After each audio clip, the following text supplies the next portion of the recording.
We're reaching you live from iBrand News Studio in Lagos, Nigeria. Coming up, Pandemonium in Osogbo as soldiers storm police station to free detained colleague.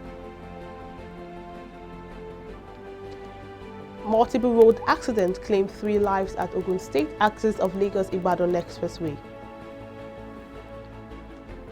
Southern African nations set to deploy troops to Mozambique.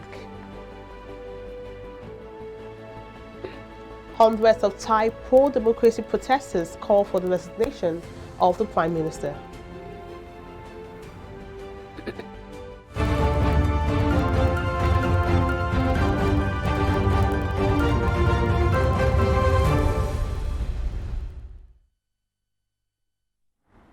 Many thanks for joining us here. And here are some stories making headline at this hour. My name is Margaret Opara. And now some soldiers have stormed a police station in Obelawo area of Osogbo, Osun State capital, to free a colleague detained for an undisclosed offense. The Osun State Police Command spokesperson Yemisi Opalola confirmed the incident on Wednesday, saying the command had commenced investigation into the matter. Residents of the area had told our correspondent that some men in military vests had stormed the station around 8 p.m. on Tuesday and fled a soldier that was in detention. It was further learned that the soldiers had earlier engaged the police operatives at the station in a physical combat. And now, no fewer than 3 persons, including a pregnant woman, reportedly lost their lives on Thursday in a multiple accident at Ogun State axis of Lagos-Ibadan Expressway. Eyewitnesses' accounts said the incident occurred at MV and Danko area inbound Lagos at about 4:30 a.m. The Public Relations Officer, Ogun State Traffic Compliance and Enforcement Corps, Trace, Akintunde Akimbiyi, who confirmed the incident, said the accident involved a DAF truck flat body with number plate XY895GGE, Mazda bus with plate number KND 676XX loaded with tomatoes, and Mazda bus with plate number BOG 755YA loaded with gari, and an Iveco truck JBD16XY laden with granite. It was learned that the incident occurred when the Mazda bus loaded with gari lost control as a result of overspeeding and rammed into a hit-and-run truck from the rear. This is said to have resulted into multiple hits by other vehicles, Akimbiyi added. They were evacuated by the officials of the Federal Road Safety Corps to Idera Private Morgue, Shagamu. Now, the ADAMAWA state government says over 3 million CHEMOPREVENTION drugs have been procured in the state. This is in partnership with the World Health Organization to fight against malaria for children within the age of 5 and below. The State Deputy Governor Chief Growther said disclosed this on Thursday during the flag-off ceremony of his seasonal malaria campaign in Yola. Children under 5 remain very vulnerable, with prevalence of 23% in Nigeria. In Adamawa State, malaria prevalence among other 5 ranges from 13% to 22%. Ladies and gentlemen, we cannot make meaningful progress with our health outcomes without addressing these issues. Malaria chemoprevention has been found to prevent about 75% of children 5 years and below from contracting malaria fever. This means that if 75% of children are protected, it means that deaths from malaria fever is also reduced. As part of the mandate of WHO to ensure the highest level of health care for everyone, we are today supporting the Adamawa State Government through the State Ministry of Health and the Adamawa State Primary Health Care Development Agency to reduce the burden of the killer disease, malaria. Now in more stories, the presidency says it has no hands in the ongoing amendment processes to the Nigerian Press Council NPC Act and the National Broadcasting Commission NBC Act by the National Assembly. A lot of outcries from media stakeholders had greeted the amendment processes, with some describing it as another attempt by the federal government to gag the media and others are describing it as the reintroduction of Oxonius Decree number 4. Not strictly a presidency thing, because the president has nothing to do with that. It's a government thing, and it's the minister that can talk about it. 10 years ago, petroleum contributed more than 70%, even up to 90% to our GDP. You will find that today petroleum contributes just about 45%. And non-oil products contribute about 55% to the Nigerian economy. So if Nigeria had been talking of diversification for 40, 50, 60 years, the economy can now be said to be diversified, because our GDP, non-oil revenue, contributes about 55% to 45% of oil. So, now the West African Network for Peace Building, WANEP, has asked the federal government to consider the involvement of citizens in its national security architecture to help address the nation's current security challenges. Speaking to newsmen in Abuja, the executive director of WANEP, Chukwuemeka Eze, said for Nigerians to enjoy lasting stability, government should prioritize the security of its citizens and pay attention to their needs. One of the paradoxes of security is that which provides security to the state makes even the citizens afraid. If you see too many armored tanks, rather than feel secure, you feel afraid. And that's why we need to rethink from the beginning. Appointment of national security advisors, the kind of architecture we are building, the kind of investment we are making in acquiring armored tanks, and whether that is going to sustain peace on the long run, or whether we need to change our focus to ensuring that we begin to provide some of the basic needs that will make people comfortable.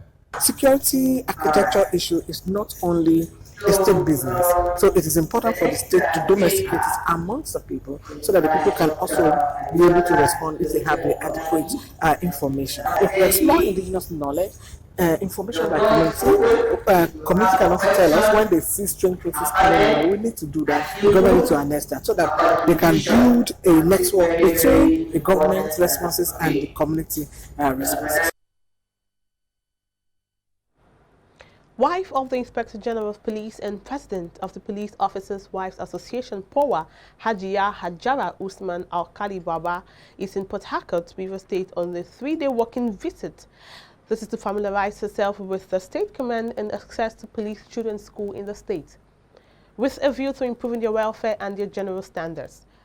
The POWA president admonished POWA members to continue to support and pray for their husbands who are always in the battlefield.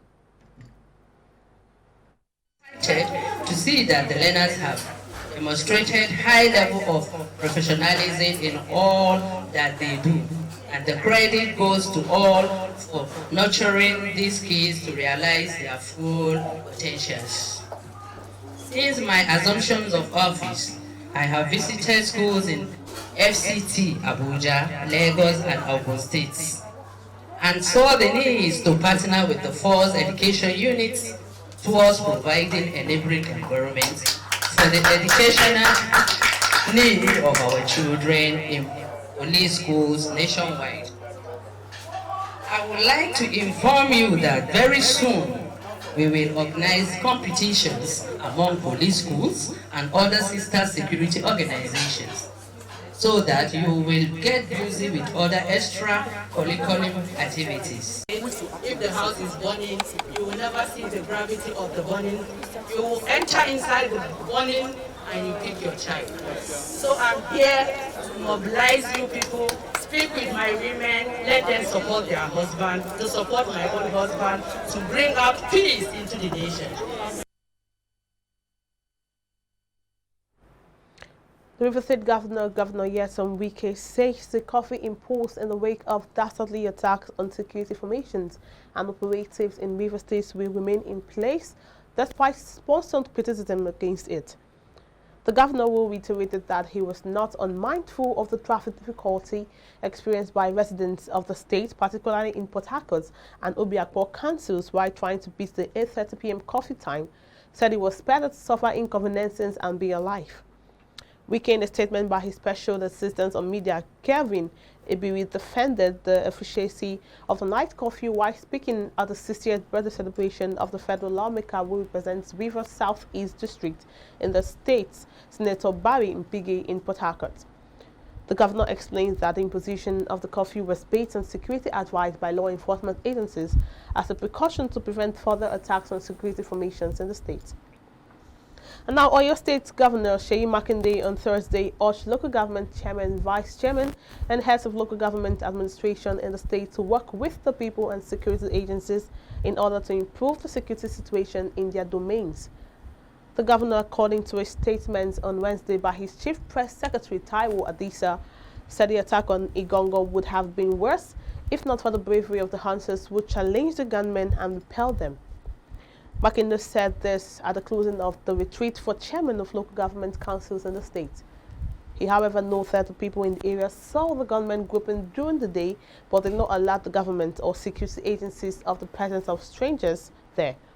Now, Nigerians have expressed dissatisfaction at the federal government's move to ban, register and regulate social media platforms in the country.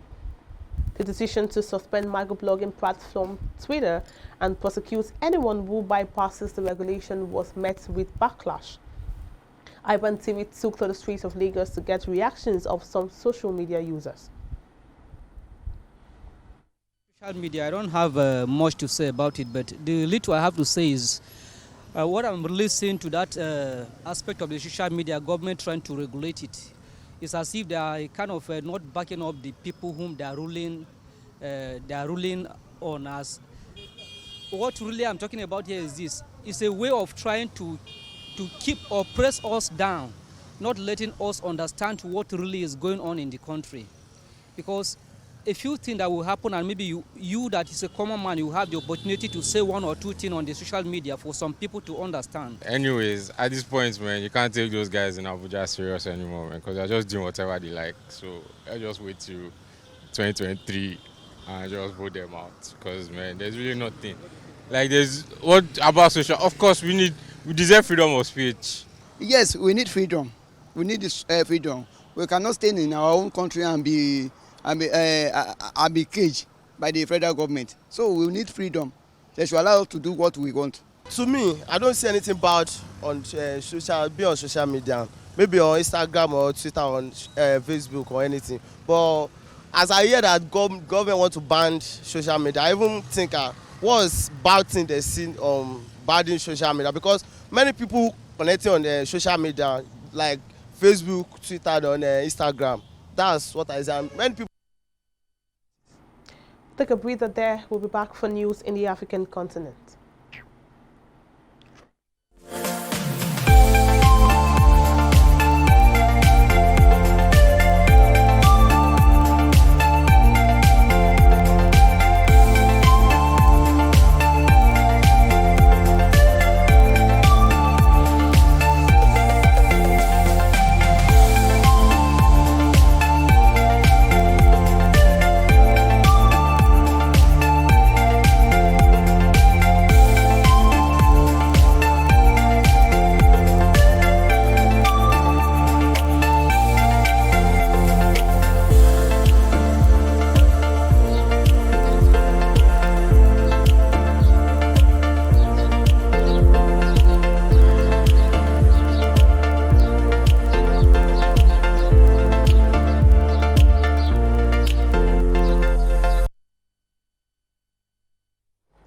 Welcome back. Now on the African scene, Libya's foreign minister said on Wednesday international powers had made progress at talks in Berlin on the removal of foreign fighters from the country.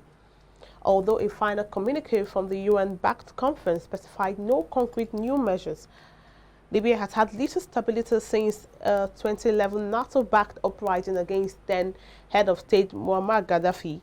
But the UN-led peace process brought a ceasefire last summer after fighting between rival factions, paused at then a unity government.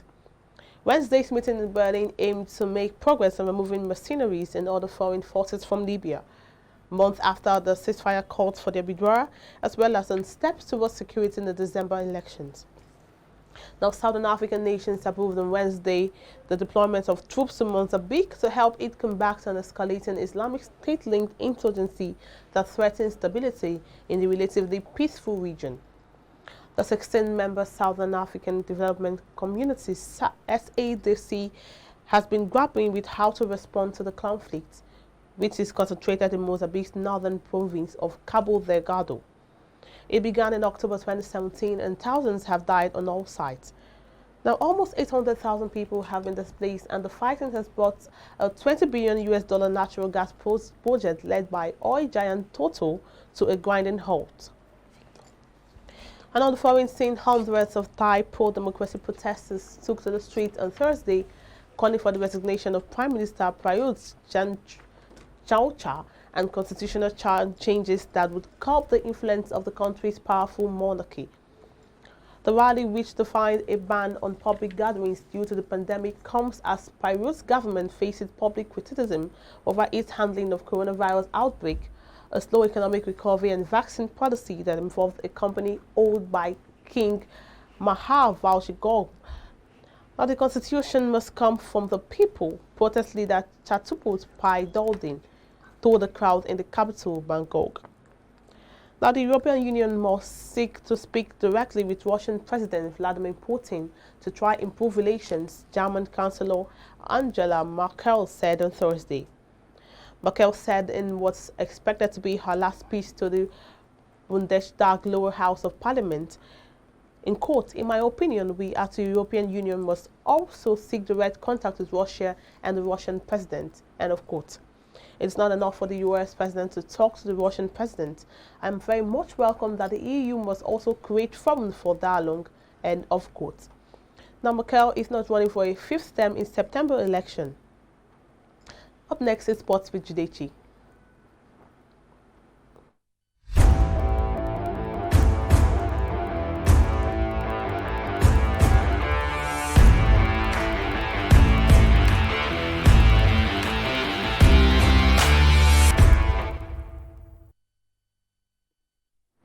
Welcome to the sports update. I am Judechi Chidi.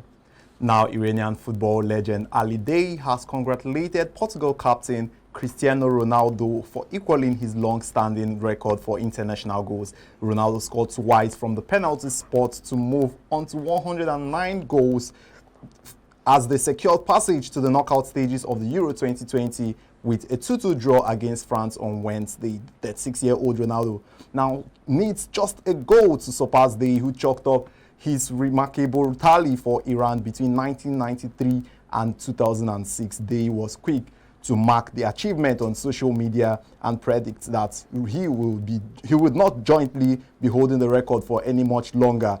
Congratulations to Cristiano, who is now one goal away from breaking the men's international goal scoring record, the 52-year-old Day wrote on Instagram. Now, Ronaldo's first opportunity to claim an outright lead in the lead for the international goals will come when Portugal contest in their last 16 tie on Sunday against Group B winners Belgium in Seville. Now, moving on to local scene as a way of motivating Nigerian athletes, Tonobok Okwa, the Federation President of Athletics in Nigeria, has said that he would be given the sum of 2 million naira to the 4 teams participating at the athletics competition. Now, 4 of the 5 relay teams, Team Nigeria is hoping to present at the Tokyo Olympics will get the final chance to get their tickets today at the Teslim Balogun Stadium as the nation's track and field stars battle their counterparts from Senegal, Zambia, Cote d'Ivoire, and Benin Republic. Nigeria's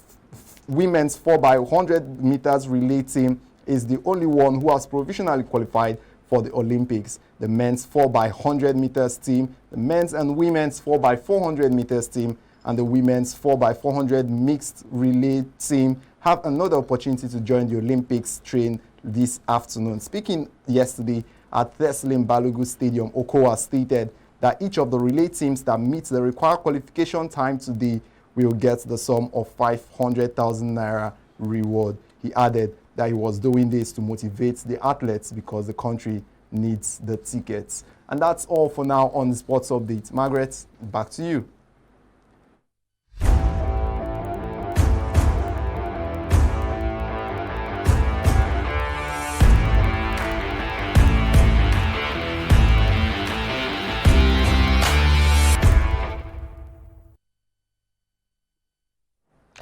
Thank you for that, Chudechi. Now, up next is business news.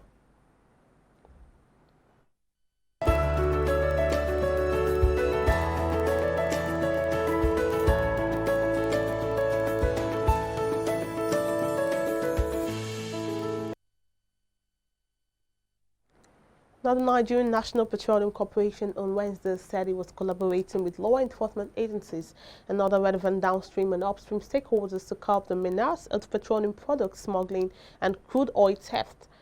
It named the law enforcement agencies to include the Economic and Financial Crimes Commission, Departments of State Services, Nigerian Police Force, Nigerian Customs Service, and Nigerian Security and Civil Defense Corps. Group Managing Director NNPC Mele said in a statement issued in Abuja that the move was at the instance of the President Buhari, who mandated the Federal Ministry of Petroleum Resources, NNPC, EFCC, and all other security agencies to do everything to stop crude oil theft and illicit truckouts of petroleum products. The corporation's boss described the menace as major economic crimes that had hindered Nigerians from enjoying the benefits of subsidized petroleum products. Now, the exchange rate between the Naira and the dollar closed at 411.50 Naira to a dollar at the official investors and exporters window. Naira appreciated on Wednesday against the US dollar to close at 411.50 Naira to a dollar compared to 410 Naira to a dollar recorded on Tuesday, 22nd June 2021. The exchange rate remained stable for a second consecutive day at the parallel market to close at 500 Naira to a dollar on Wednesday, June 23, 2021. This was the same rate that was recorded on Tuesday, June 22, 2021. Now, Bilolia's businessman Aliko Dangote has announced plans to expand his group's operation in Cameroon, starting with the nation's oil and gas sector. Bloomberg reports that Dangote made the disclosure on Wednesday after a meeting with Cameroon's President Paul Biya in the capital, Yaoundé.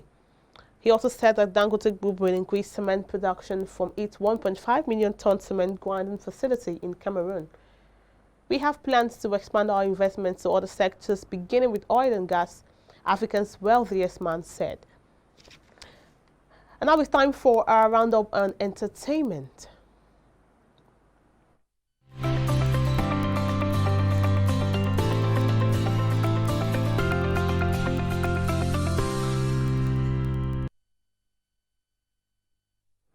Another Nigerian music star, Peter Okoye, has thrown shade at his perceived enemies who thought he was not going to survive after splitting from his twin brother, Paul, and their group. The former member of the defunct group, P-Square, made this known via his Facebook page on Wednesday, June 23. The Okoye brothers have been at loggerheads with each other since 2017. It has been one of the biggest celebrity fights recorded in the Nigerian music industry. A Nigerian singer, Yakubu Jubri, popularly known as YQ, has narrated what led to his emergency trip to the hospital. In a post shared via his Instagram page on Tuesday, 23rd June 2021, the music recounted how an aggressive driver almost took his life rather. He narrated that the aggressive driver drove way above speed limit and hit his car from back in the twinkle of an eye, but unfortunately hit his head and chest on the steering wheel. Now, the music star said he was unconscious for a while after the accident. He was rushed to the hospital in the United States after an emergency call was made. And on these notes, we'll call it a wrap on News Now. Please subscribe to our YouTube channel for more news updates. Follow all our social media platforms and don't forget to drop a comment for us on the comment section. My name is Margaret Opara.